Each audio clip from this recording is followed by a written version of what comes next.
Hi, there's Greg Banks. Welcome to my podcast today here on the 4th of March, 2015. Last check, and last time we checked in with you, it was around Thanksgiving time. If you remember, we were doing the Steve Austin Show daily, Monday through Friday. I believe that was, 10 to noon here on the Air Network. And then around the Thanksgiving holiday, we took some time off because we felt rather ill, matter of fact. We ended up having the flu for about 35 days, in which...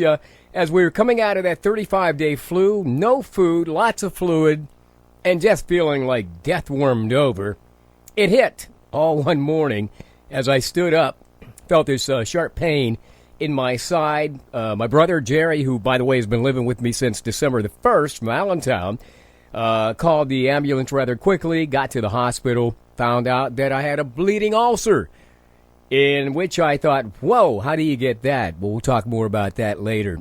But anyhow, once I got to the hospital, I found that, pretty good chances of me surviving were very slim or none. No, they were basically pretty good once we found out it was a bleeding ulcer. Although, when you're in the midst of death's grasp, you're thinking like, man, what the hell is this?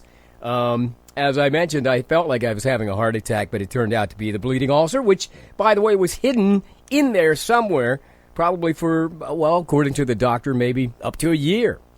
Having said that, getting into the emergency room, no problem. Getting checked by a doctor, that could be a problem, especially if you don't arrive by ambulance. But thank God we arrived by ambulance, and the doctor was able to see us rather quickly. Got a real good doctor, by the way. Dr. Duke, thank you. She, by the way, is known as, one of those internal... physical family doctors. Yeah, she checks everything. So I get admitted to the hospital. I get a room. I'm in this room for 8 days, 7 of which I had no food. Just intravenous fluids, a little ice, and some popsicles. Now, here's the deplorable thing about being in a hospital when you have no food and you haven't eaten for over 35 days because you had the flu, remember, prior to that. But they give you ice chips, maybe a little water. They try to stuff things down your nose, which goes through your throat and into your stomach to drain it. And I could never understand that. I could hardly breathe, but I had this tube in me for 2 days. Everything hooked into my arms. Had never been in a hospital in 60 years of my life. So my first experience, I must admit, was not a good one. But having said that, We do the popsicles, the ice, and I might mention popsicles. I mean, very small variety of popsicles. One day we might have cherry, orange, or grape. That's it. No root beer, popsicles.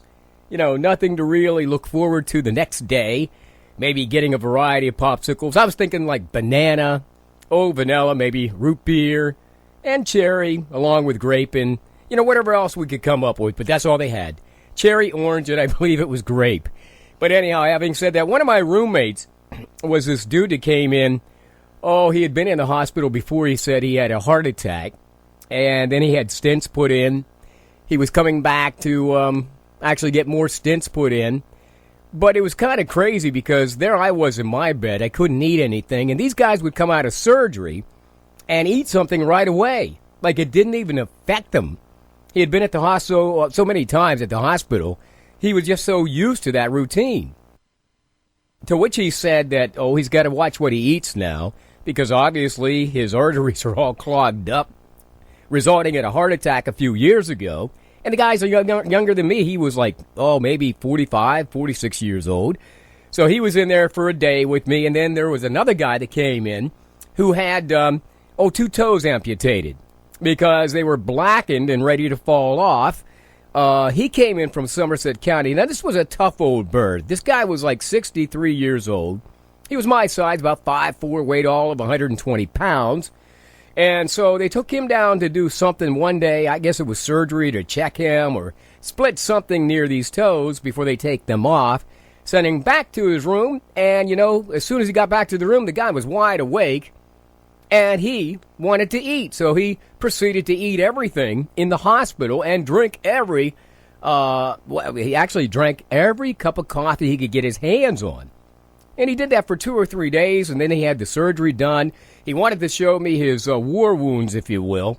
And I didn't want to see that, man. I'm hurting enough. I'm plugged into all these machines, and I'm mad. I'm kind of pissed because I'm not getting anything to eat. And this dude is eating everything. And then he's one of those guys who would say something like, hey, you want like a piece of this hamburger? Come on, man. So by Sunday, now remember I went into the hospital on a Monday. I'd been there all week, no food, getting checked up, CAT scans, just going through all kinds of procedures.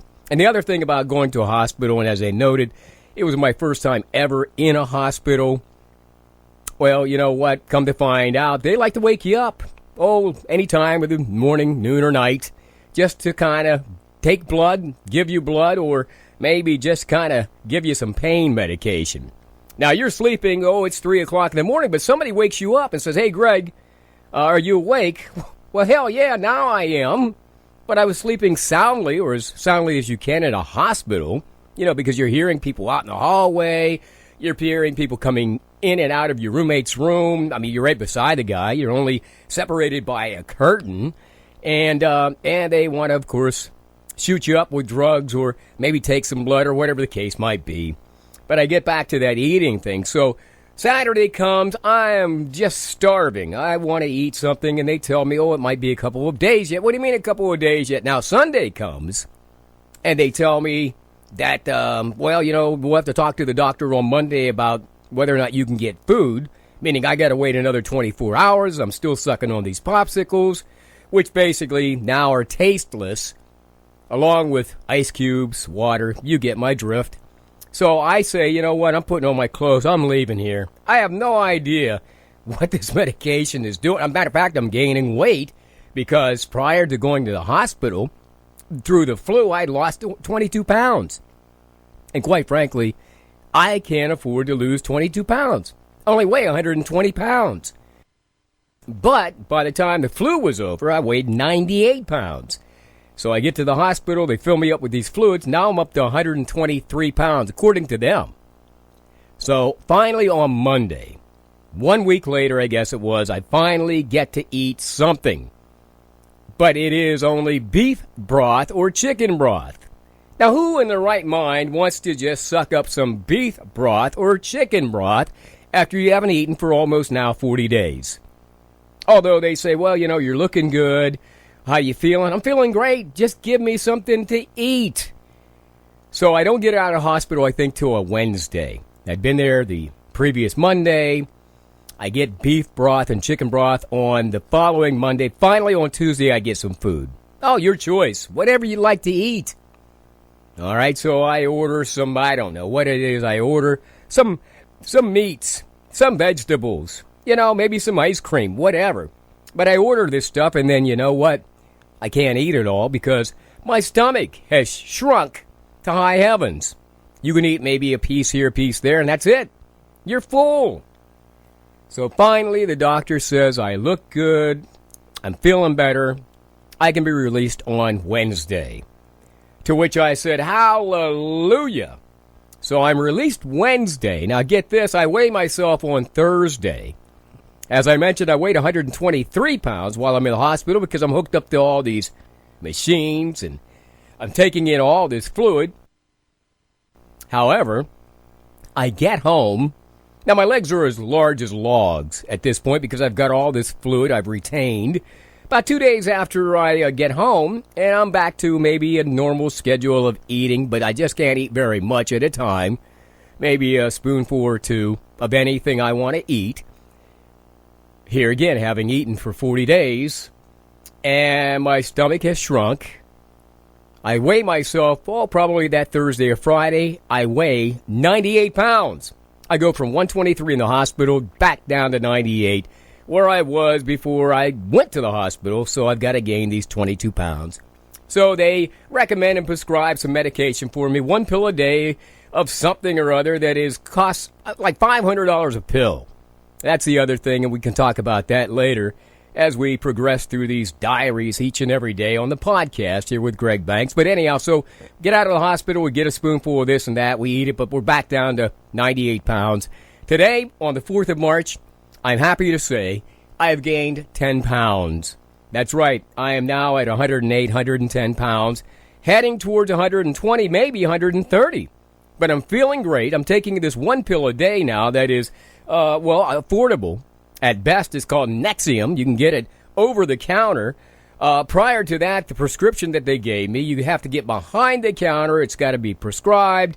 It does the same thing, but it costs $500 per dosage. So Nexium's not bad. You can get 28 dosages, I believe, for somewhere in the ballpark of $19 to $20. And I'm A-okay. I'm feeling much better. So that's the journey I've been on in a nutshell. I know it's taken me about 10 minutes to tell you what's been going on. But what's going on in your life? We're still doing Monday Night Sports Talk on the airnetwork.net. If you remember, we used to do it with Dave, Chad, and Jimmy every Thursday night until I got sick. And then, of course, we suspended it, probably for about a month and a half, and finally got back at it early in February. But it's back on the air, Monday Night Sports Talk. So I look forward to that every Monday night. I'm back to work in the studio, still doing commercials on TV, radio, and even in-store stuff for Randy's Bilo there in Johnstown and Windber. If you happen to stop in that store, the grocery store, every once in a while you'll hear my voice, basically with the jingle in the background. Welcome to Randy's Bilo. This week's specials include, yeah, that's me. And we do that, and we're doing video, and we're back to our normal schedule, or as normal as things can get. Now, checking my calendar, I have one more doctor's appointment left, in which she's going to tell me that everything's A-okay. I will continue on this Nexium for 6 months, because basically what it does, it takes the acid out of your system, or heartburn, which actually must have been something that predicated or precluded this bleeding ulcer. Getting back to that, she said it was hidden for a year. Well, last year was a bad year. I lost my brother in April, my father in June, going through state battles with brothers, trying to get other family members back home, and so it was just a burden that I basically embraced internally, and obviously that's what happens. You end up with an ulcer. Never had an ulcer in my life before, and this one happened to be bleeding, meaning it was perforated, spewing stuff all over my abdomen, so obviously I'm poisoning myself. And that is now corrected. So that's what's happening in my life. Meanwhile, I follow the news like the rest of you. And yesterday, although I could have kicked myself, I really wanted to see Netanyahu, the Prime Minister of Israel, because this guy is, he's tough cookie. And he basically calls a spade. And the Republicans, they actually invited him over to address them, wherein I think President Obama, probably, they don't get along too well, Benjamin Netanyahu and Barack Obama. So John Boehner, of course, the chairman of the GOP or whatever it is that he does with Congress, he invited Netanyahu to America, and he said what he said. Whatever it is, you can dig deep into the internet and get that whole speech, but it wasn't good. It never is when you invite another leader from another country to your country, and he's not been invited by the president. That tells you how their relationship is right there. One thing I did see in the internet this morning, as we kind of look through this thing, that, this guy who shot the young man in Ferguson in that shooting, the cop won't be charged in the fatal shooting, although the Department of Justice did a review on that police department over the last 4 or 5 years, and boy, they found a scathing report of things that were going on in that police department, like racial profiling to the max. So if you were like maybe jaywalking and happened to be black, you were going to get stopped. It was like 93%. I know a lot of people are going to argue and say, it had nothing to do with race, Greg. Well, you know what? Read the report. And if you can still tell me, maybe tomorrow or later today, that it had nothing to do with racial profiling, then I'll eat my hat. Now, I have a couple hundred hats, and I'll be eating for a while. But it seems obviously blatant how these cops were treating those people out in Ferguson and St. Louis County, matter of fact. And so, they're going to have to put the hammer down. And now whether or not, this whole shooting actually was an error or a mistake or maybe justified, well, the reality is it is what it is, but it opened up a whole nother can of worms. So I've been watching that story as well. Been checking sports pages all fervently and every day. I see today where Shady McCoy, my boy in Philadelphia, by the way, he's only 26 years old, has been traded to the Buffalo Bills. And Rex Ryan, who is the coach there, and basically traded for a linebacker. Now, I also believe that Chip Kelly, the coach of Philadelphia Eagles, is trying to position himself so obviously he might be able to go after Mariotti or whatever the kid's name is from Oregon, the quarterback, because this kid obviously will fit right in with Chip's system because, well, he was Chip's coach early days of college. So, that's going to be interesting in itself. I also saw yesterday, and this is kind of sad, but we've been talking about this on Sports Talk for a while, that perhaps Polamalu might either retire or he just won't be offered a gig with the Steelers any longer. And, with age, and age does catch up to you. I don't care what game you're in, whether it's football, basketball, or even life in that case. Because, in broadcasting, that's a young man's game. That's cool. What we went through the 70s and the 80s and part of the 90s. But when you get into your 40s and 50s, it's not the same radio gig. And obviously today, with all the technology and the younger generation, anybody under 40 who doesn't even use traditional radio, they utilize the internet like with Pandora or Sirius Radio, or they just listen online. It's a whole different world. So having said that, the game has kind of passed Troy Polamalu by. And I just hope that if he does indeed decide to retire, or at the time he does retire, that he is indeed a Steeler. I just can't see this guy being in another uniform. I just can't see it. So anyhow, those are things that are happening in my life. We also have some interesting stuff happening here at the Air Network. Not only did we do some high school basketball, wrestling from Huntington with Chad States this past fall and past winter, but we also got a new line in our studios where when we do a show live, like our Sports Talk show, you can always call us up. The number there is 814-619-4286. Again, 814-619-4286. So anytime you hear me on the air live, and this, by the way, is not live. This is recorded so we can play it back, several times a day. And I may only talk for a half an hour or an hour each day, or maybe even less. Well, you can call us up and chime in on anything you want to. Whether you live in Pennsylvania, that's a core audience in Pennsylvania, or you live outside the states, you can call us up, 814-619-4286. Some future things that we've got going on at theairnetwork.net. If you go up to our website at www.theairnetwork.net, you'll notice that we have live programming. You click on Tune In to the right there, or you can go into podcasts, as you may have done here or seen us on the front page. You click on that, but we also offer video. From time to time, you'll see where we put some video up there. It could be from local regional churches because they like to use our podcast segment and section to alert their congregations that if they missed church last Sunday, well, one in particular, St. James Missionary Baptist Church in Johnstown, you can go up and watch the church service under podcast, and it's in HD. Or I guess if you have an HD computer, and I don't know how all that works, but all I know is all you have to do is go up there and take a look at it. We have some other folks that we work with closely with our Comcast channels in Huntington and also Mifflin counties who will be putting their programming up there. Faith Baptist Church out of Altoona will be one of them. Also, Altoona Bible Church out of Altoona, they'll have some of their ministries up there, as well as John Weaver, who does a local show regionally on our Comcast systems in Lewistown and Huntington counties every Sunday.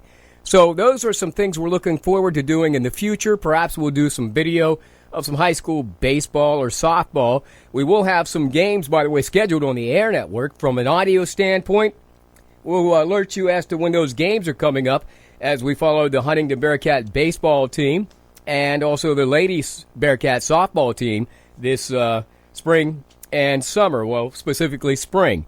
Now, they will get into a little bit of summer action if they make it into the PIAA tournament or maybe even get to the finals, but that's as far as we even go. We program a lot of our stuff from September to May, at least our event programming like sports, only because we follow the school year. And quite frankly, nobody's going to be wanting to sit around the studio from May until September, when we'd rather be out fishing. So, it's Greg Banks on a podcast, just updating you on what's been happening in my life since, we last spoke back in, when was that? November.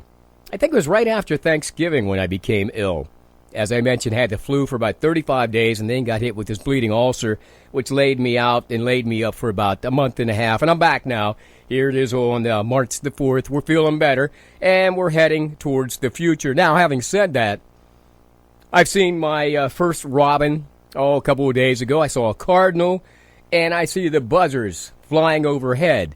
So that's an indication to me that spring cannot be that far off. Plus, my neighbor Butch has a greenhouse. He's already planted his seeds for his peppers. Not his tomatoes yet, but he's got about 85 pepper plants already started in his greenhouse, hoping that we get an early spring. And it doesn't matter because it takes a while for this stuff to germinate and actually grow in those little pots that he has down there. But he keeps that greenhouse kind of warmed up with that wood stove now. And here it being again March the 4th, coming up this Sunday, we'll set the clocks ahead 1 hour. All right, so don't forget to spring forward before you go to bed Saturday night or maybe early Sunday morning. Remember, we're springing forward, so what now seems to be around 6 o'clock when the sun goes down, well, this time next week, and the sun will still be up at 7. So we're getting closer and closer to spring, which, by the way, the Pirates have already started their spring training in Bradenton. Their first game, was that against Toronto yesterday?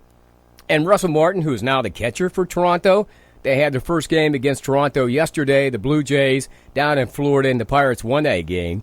And I'm hoping to catch a couple of those early spring training games on Roots TV. I got to go in here and see if Roots is going to be carrying some of those games very, very shortly here in the next week or so. As of this date, by the way, the Penguins are looking great these days, at least the last 3 or 4 games. They're on the road on the West Coast beginning, I believe, this evening. And they'll have 4 games. I know one's against L.A., Colorado's on that schedule, as well as some other teams. So we wish the Penguins the best of luck. They just got Ben Lovejoy back in Pittsburgh, by the way, in a trade here on Monday. So they're looking to make this run down the stretch. And we are hoping that, of course, the Penguins can skate towards the Stanley Cup again this year, although that's probably a stretch. The storm that we're getting today with a little ice and snow, they say it's not going to last long. We should be out of the throes of that part of winter coming up sometime on, Thursday afternoon. But there is still a storm that's going to dump snow from Texas to the northeast, according to all indications. And let's see if we can get a report on that, because I saw somewhere on USA Today where they said the unrelenting parade of winter storms continues today as a swath of snow, sleet, ice, and rain were set to fall from Texas, even to here in Pennsylvania, a distance of about 1,500 miles.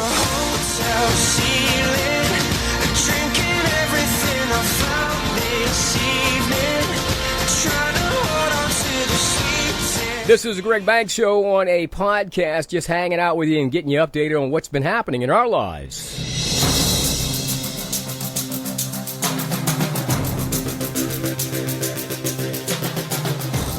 Another storm in the Midwest. More snow for the Great Lakes. Sleet and rain in Ohio. And on the East Coast, it's just as bad. A mix of snow and rain is forecast from the mid-Atlantic all the way up to New England. Wow, are we tired of this yet? Yes, this winter has been one for the record books. The Great Lakes ice cover is up to 88%. Poor Boston keeps getting hit with record snowfall, and massive car pileups have dominated the news. And you might think the West Coast has it easy, but California is in one of the longest droughts ever, and Utah is having its warmest and least snowy winter on record. On top of all this, it's March, the battle for winter into spring. How much longer can winter hold on? At least these people are making the most of it. Because there's one thing we know for sure. Let's go The sled snow riding. won't stay here forever. Hell yeah, we're tired of it. We've been tired of this crap, since, around Thanksgiving, man. You know, here in the Northeast, I guess we've been pretty fortunate in our area of central and southwestern central Pennsylvania because, you know, we've gotten snow, maybe 65 inches in that Cambria County, Somerset area. But the reality is nothing like they got in Boston. So hell yeah, I am so happy that spring is right around the corner. We're only, 14 days away, according to the calendar, but that really doesn't make any difference. You know, because we know spring has not sprung until it gets up to about maybe 50 or 60 continuously or consistently for a few days, and then, yeah, everybody feels better. And, you know, quite frankly, I think people need an attitude adjustment already. Yeah, they need it because, you know, everybody's kind of like down in the dumps, depressed, they're pissed off, they have short tempers. You know, it all comes with winter. But a little bit of sunshine will bring some positivity, and that's all we can hope for. Some sad news, a paramedic in the Johnstown area hit in an accident the other day. She actually responded to an accident there, for those of you familiar with Monaco Boulevard, going out past Westmont towards a high school. There was an accident there. She showed up from the West End ambulance. I believe her last name was Livingston. And she, along with some other crews, showed up, fire companies, police. And as she's getting out of her vehicle and standing there and taking a look at maybe getting ready to see some patients, in an earlier accident, cold truck comes and kills her. And it's very sad, as they will have a memorial service for her. One of the biggest, I understand, memorial services ever for a fireman or a cop or perhaps a paramedic in the Cambria, Somerset area. So large, by the way, that they will be held on Friday, coming up Friday, at the Cambria County War Memorial Arena. So if you're heading into Johnstown, stay off of Market Street, and what is that, Napoleon Street, that goes through the front of the War Memorial. That will all be for parking those emergency vehicles around 11 a.m. So anywhere between, I say, 8 a.m. to maybe 1 p.m., you don't want to be downtown unless you're going to that memorial service for the young lady who was killed in Johnstown, the paramedic. As I mentioned, from time to time, we'll be jumping on a podcast here as we are doing today. I would love to go back live again, but I just don't have the time to commit that. But so we'll kind of throw some things up on the front page. We'll alert you to the fact that we're leaving podcasts either on the front page or under podcast. You can listen at your convenience. And we're finding out that more and more people listen at their convenience as opposed to listening to our show live anyhow. I mean, the reality is, let's face it, people are busy. They're working their jobs. If I would have my druthers, I think I would sit at work with a pair of headphones on, you know, or earbuds, and listen to music. And I'm not going to listen to a talk show where a guy just rambles on about everything under the sun, because that's all I do. And that's okay. You know, and from time to time we would have some interesting guests on our show.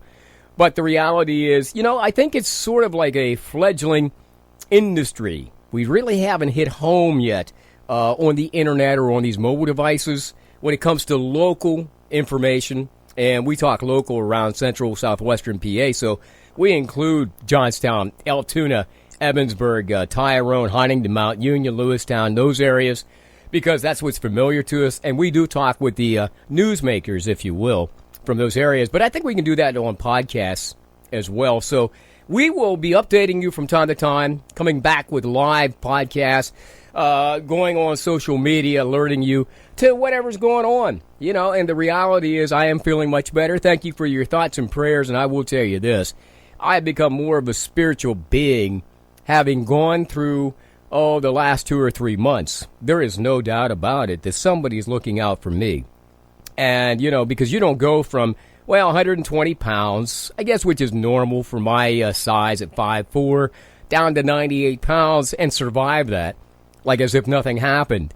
And so, again, tip of the cap to Dr. Duke and her staff and the folks at Connemara Memorial Hospital, where I spent some time, and some other hospitals as well. But it's all good, man, because I'm back to eating on a regular basis.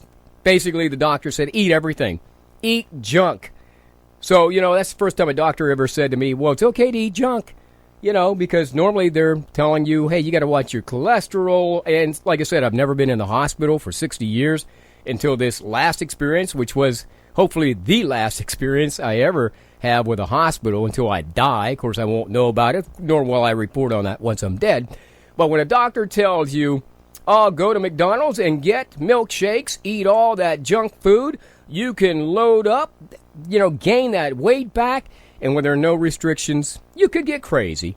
But I'm not a crazy guy. I love having my pork, my fish, my turkey, my chicken, all my vegetables. So I am doing some things, to moderation when it comes to junk. I'm eating some ice cream. I'm eating those cookies and cakes. And I'm drinking a few beers. And the beers help. Because when you put that beer in your stomach, let's say you drank 2 beers a night, 16 ounces. That's got to put a couple pounds on you. And, before, when I would drink a couple beers, I never would put on weight because I guess my metabolism was so high that I'd just burn it off. Well, here I am to tell you that now, once you're down to 98 pounds and you're back up to 110 and moving towards 120, the beer is a big factor. A couple of beers a day, a night, it certainly has helped out, along with the ice cream and all the other junk that the doctor said it was okay to eat and drink. And so that's what I'm going to do. Hey, I thank you for tuning in to this very short podcast. Thanks for just taking time out of your day. Thanks for the prayers and the thoughts, because you know what? Without those, I probably would not have made it. But then again, my faith is so strong. Matter of fact, the first thing I said to this doctor whenever they wheeled me into the emergency room was, do you believe in God? To which she answered, yes, I do. My faith is strong. And when she said that, I thought myself, my God, I got the right doctor. And no doubt about it, I did get the right doctor. So I'm coming back. Fishing season's, just a couple of weeks away. And I'll be out there watching some ball games this year. And I'm really looking forward to coming to the Pride Telethon in Huntington, raising lots of fun for my friend Dory Fortston and Dave, as they put me in jail again this year. Matter of fact, I'll be asking you guys to help me out. All right? Make a donation. And, of course, it all goes to Pride, which is a great organization. And perhaps I'll bring Adam on next week on my podcast. He can tell us what they're going to do with all this money that we're going to make this year during the Pride Telethon. Hey, thanks again for tuning in. Greg Banks saying, man, it's been my pleasure. Let's do this again real soon. Matter of fact, we'll have another podcast for you next week. How's that sound? All right, see you then. Have a great week, everybody, and so long.